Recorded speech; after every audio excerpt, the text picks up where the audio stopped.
This video is going to be kind of a weird one to film for a multitude of reasons. First of all, our upstairs neighbors. Oh, also, hi, new apartment. Hello. This filming setup is very temporary. I'm trying to film in different spots in my house right now because we have not gotten all the furniture that we need.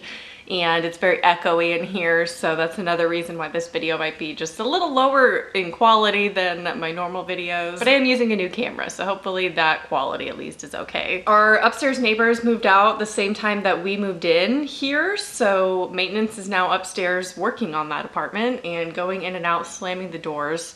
So sorry if you hear a lot of background noise. Another reason this video is hard to film is because yesterday I had a 3-hour dentist appointment. It was a lot going on, and because it was a lot, I had to have a lot of Novocaine, multiple shots. I think 5 in total. So my whole face was obviously very numb, and I bit a chunk of my tongue off while it was numb, and so I'm healing from that, and it's very difficult to talk without it hurting a lot. Anyway, first video in the new place. I wanted it to be kind of a casual one, you know, not sponsored, just chilling. We're just gonna hang out and talk about some movies, horror and non-horror. Since I've been more active on Letterboxd now, which I will link my profile down below. I don't know if you link it or you do usernames, but both will be down below however you look up people on Letterboxd. I thought it would be fun to start making monthly reviews or recaps of my Letterboxd and everything that I watched within the month, like going through everything that I watched, a la Spooky Astronauts. This is 100% inspired by her videos on this, doing this exact same thing. So all the credit goes to her, but I just think those videos are really fun, and we obviously are gonna be watching very different movies. So, and I think this is a great way to talk about pretty much every movie that I watch besides just when I review horror movies. So you can kind of get my thoughts on a lot of different types of movies. And I used to be really nervous to make a Letterboxd public because I get very self-conscious as a horror fan that I'm not watching the right horror movies. I'm not watching enough horror movies. I don't watch enough movies in general. You know, it's kind of like imposter syndrome. I have this channel, yet this is how many movies I watch, but there's no right way to be a horror fan. So I figured I'll make it public. You can see all the movies that I watch. I always compare to what other people are doing and watching and things like that, but at the end of the day, I have my own tastes. I watch what I watch, and we're gonna talk about them. I watched a total of 11 movies in January, which is kind of a slower month, I would say, because we were moving and there was so much chaos going on in the second half of the month. And there's a mix of horror, apocalypse drama, some sci-fi in there, some first watches, a lot of first watches actually on this list. So the first movie we're going to talk about is a movie called After Darkness, which is a 2019 movie, and this is a sci-fi drama movie that follows an American family as the sun burns out and they face the end of the world together. Now, this is a single location type movie. They never, like, you know, venture out of the house pretty much. It is a slow burn kind of family drama movie, so very minimal sci-fi, very mild apocalypse elements in there. Also weak drama elements in there as well. It's very generic drama, apocalyptic family drama type elements, and mostly all of it has been done before, so there wasn't anything super original about this movie, and for it being such a slow burn, it was kind of difficult to get through entirely. I wanted more apocalypse in it, to be honest. You can tell that the budget wasn't super high, which is interesting because they did have a good cast in this movie with Kira Sedgwick and Natalia Dyer. So I feel like they spent their budget on getting some, you know, pretty decent actors and well-known actors, and then didn't do a lot of apocalypse stuff in it, or maybe they just always intended it to be more on the drama side. I will say it has a really strong ending, which makes it more thrillery, so that's good, and subtle, but it's there. It's definitely not the best sci-fi or sci-fi drama or apocalypse drama that I've seen, which is one of my favorite genres if you didn't know. So on Letterboxd, I gave After Darkness 3 out of 5. Moving on to Lake Mungo, I hope that's how you pronounce it. I finally watched this one. This one has been recommended to me for so long, and so I finally sat down to watch it. It is an Australian mockumentary style horror movie, kind of more of a psychological horror movie, and this follows follows a family after their daughter drowns while swimming and starts experiencing unexplainable supernatural events in their home. They then hire a psychic who unveils clues that their daughter was leading a double life. This one was pretty enjoyable. It was a little slow for me. I did love the mockumentary style. I actually am a really big fan of this kind of style of filmmaking. I know it's been done before and probably done a lot, so it's not like super original. I liked the plot of this one though, and I think in this one specifically, the mockumentary was really, really effective and done really well. And it was a little bit more drama than horror, but I will say I genuinely felt afraid at times while watching this movie, and that's saying a lot for me. You gotta be kidding me. We're doing landscaping right now? Oh no, I guess I gotta learn these days. What's today? They do landscaping on Thursdays. All right, we'll finish out this movie and then I'll take a little break. Hopefully that's not that distracting. I only have a couple more comments to say about Lake Mungo. Anyway, sorry about that. I think they did a really good job at capturing an eerie feeling in this movie, which is why I think it was so effective horror-wise. However, they did kind of ruin that at times with some of the later plot, so I wasn't a huge fan of that. But generally, I did enjoy this movie. I thought it was pretty good. It also got a 3 out of 5 for me. Sorry if you, you know, wanted me to like it more. It was a 2008 movie, so it's a little, you know, the first decade of the new millennia, so obviously that's my era, so I think that's why a lot of you recommended it, but it was just a 3 out of 5 for me. What I'm really confused on with this landscaping is we have like no grass here. We have like no nature in this complex. What are you mowing? The bush? All right, it seems they took a break from mowing whatever they were mowing, so we're gonna continue. Hopefully they don't come back for a little while and we don't have to take too many breaks throughout this video. You won't know in editing, and I'm sorry I am still rambling about that. The next movie that I watched in January was Possessor, which I just did a whole movie review on. I will link it over here if you have not seen it yet or you want to hear my thoughts on that, so I'm not going to spend time talking about it. I will say I rated it 4 out of 5 on Letterboxd, and it was hands down one of my favorite movies that I've watched as of late, definitely out of January, but probably out of like all the 2020 movies that came out last year that I did end up seeing, it was one of my favorites. Next up, we have another apocalypse movie in Take Shelter. This is a 2011 movie, and this one is actually a psychological drama thriller. I don't want to say too apocalyptic because it's about a guy who experiences visions of the apocalypse and how he wants to protect his family by building this underground bunker and building this shelter for them. Some websites describe this movie as a horror movie, and I don't want to be one of those gatekeepers that's like, it's not a horror movie. Definitely not a horror, but it doesn't have a lot of horror elements to it for me. It's kind of a slower burn drama movie, but I think it's actually done really, really well. It has a lot of that family drama going on because people are questioning if he is just mentally ill, and you know, he's convinced that the apocalypse or that this giant storm is going to happen.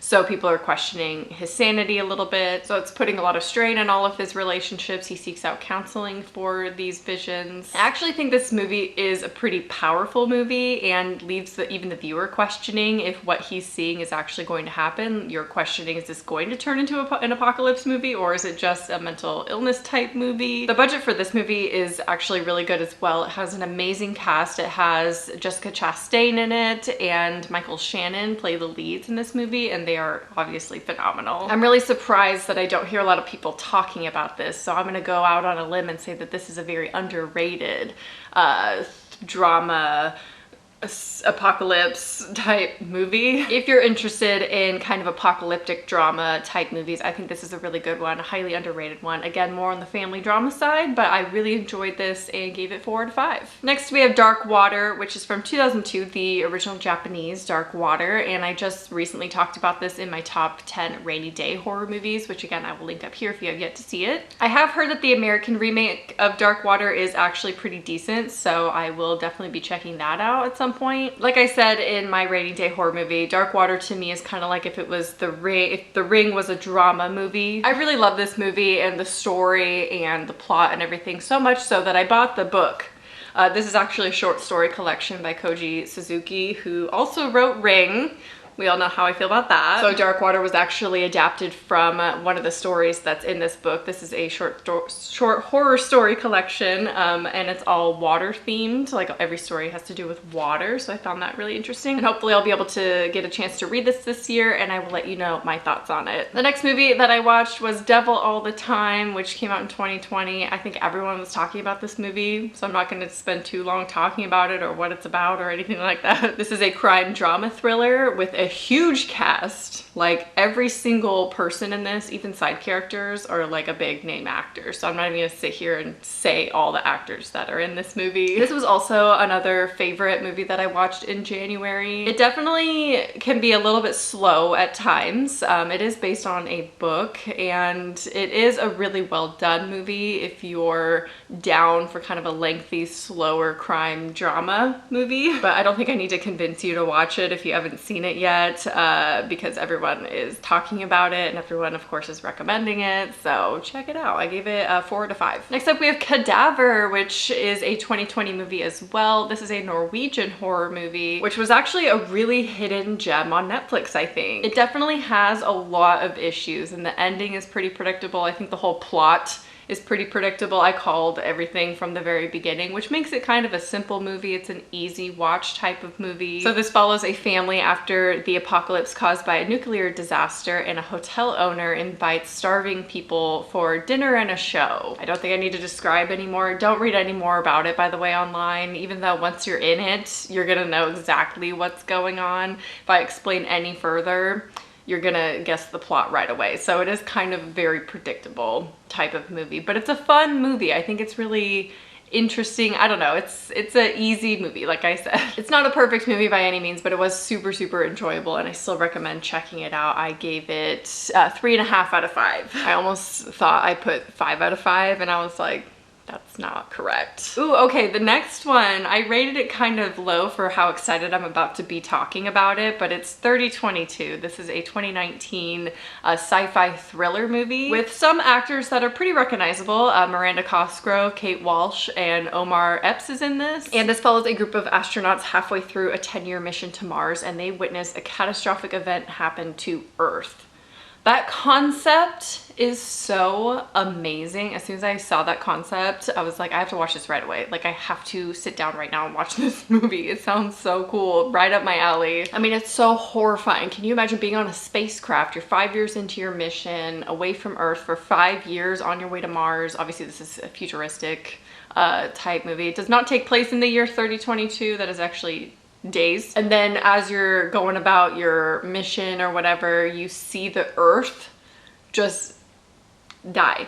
Like everything you ever known, loved, gone. I'm just obsessed with space dramas mixed with apocalypse. That to me is the perfect recipe for the most entertaining movies ever. And if you want to know my favorites of all time in this category, stay tuned for my next video. The budget is a little bit lower for 3022, I will say, so if you're willing to forgive a little bit of bad CGI and a little cheesy CGI, this movie is actually really entertaining, and it's really good. I did only give it 3 out of 5 because again, it's not perfect. There are some things, you know, wrong with it, but if you like space drama with apocalypse themes, you have to watch this movie. Okay, the next movie I watched is The Blob, the 1988 remake of this, and I'm so angry at myself that it took me so long to watch this movie finally, because I loved this movie. This was such a fun movie. I mean, body horror galore, practical effects, the classic 80s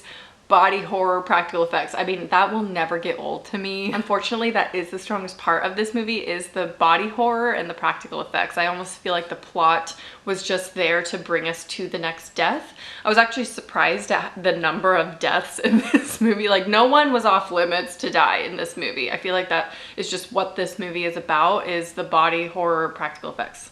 That's pretty much it. The plot itself is pretty average, kind of not boring, but just there wasn't a lot going on. You know, the acting was a little questionable at times, but I just appreciated all of the death scenes. Like, they were all kind of different in their own ways, even though it's a blob absorbing them.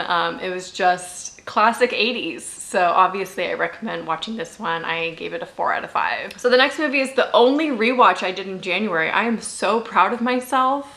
Out of 11 movies, I only had one rewatch. I watched a lot of new stuff in January, so that's amazing. I didn't watch that many movies in January, but at least I watched new ones. So the rewatch that I did in January was actually the first movie I watched in our new apartment, and that is Orphan from 2009. This is a psychological thriller. Many people know about this movie because of its famous ending and just the famous plot within this movie. I mean, it's well known. It shocks every time. Never gets easy to look at or gets easy to watch. Again, has an amazing cast. Vera Farmiga, I can never pronounce their last name. Anyway, Peter Sarsgaard, Isabel Fuhrman. Apparently there is talks about a prequel where Isabel would reprise her role as Esther, which, given that she was 9 years old when she filmed this movie, and now she's what, 21? I don't know about that, but given the plot of the movie, maybe it would work. Maybe. It's just a prequel, so like she's got, you know, but if you know, you know. I mean, this is somewhat of a cheesy mid-2000s type movie. It has that essence to it and the ridiculous plot, which is just, you're either gonna love it or hate it, but I think a lot of you have seen it by now. Of course, it's a famous movie. I love popping it on every now and again. I love owning it because I can just throw it on anytime, and for some reason this was the one I wanted to watch first in this apartment. It's not really what I had intended. I thought it would be like Harry Potter or Interstellar, but it was Orphan. So anyway, 3.5 out of 5 for that one. Okay, the last movie that I watched in January was on the last day of January, was Horizon Line, which just came out in 2020/2021. I'm not even sure. I think it was supposed to come out earlier in 2020. I don't know, I'm kind of guessing, but it's available to rent now, so that's what I did. I rented it on Prime. This is definitely the worst movie that I watched in January. Just spoiler alert for my thoughts there. It was just so disappointing because I actually had high hopes for this, even though I kind of expected what the plot was going to be, and I knew the plot was going to be very predictable after reading about it. I watched like half the trailer, and from that I was like, oh, I know where this is gonna go. But it was disappointing because it had Allison Williams in it, and we love her. So this follows a kind of couple. They describe them as a couple in many descriptions online. They're not really like a couple. They've hung out a couple times, I guess. So they have to take a plane to a wedding, and their pilot has a fatal heart attack while on board, and so they have to figure out how to fly the plane and how to get to land.